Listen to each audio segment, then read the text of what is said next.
আমরা কালকে ইলেকশন কমিশনে গিয়েছিলাম, আপনারা টেলিভিশনের বন্ধুদের মাধ্যমে জানতে পেরেছি।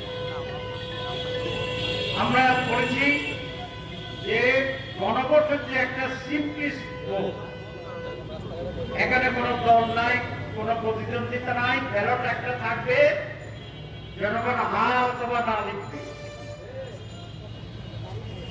আমাকে প্রশ্ন করা হয়েছিল সেখানে এবং সাংবাদিকেরা যে সময় আছে এইটা কি সম্ভব? বাংলাদেশের ইতিহাসে একটি গণভোট হয়েছিল 21 দিনে, আর একটি গণভোট হয়েছিল মাত্র 17 দিনে, এবং 17 দিন 21 দিনের নির্বাচনের গণভোটে আজ পর্যন্ত কেউ কোনো প্রশ্ন তুলেছে।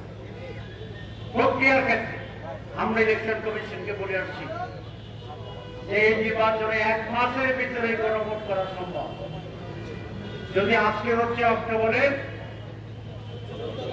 14, নভেম্বরের 15 যদি গণভোট হয়, নির্বাচন যদি ফেব্রুয়ারির 16 তারিখ হয়, তাহলে ডিসেম্বর, জানুয়ারি, ফেব্রুয়ারি 2.5 মাস আমাদের হাতে থাকে।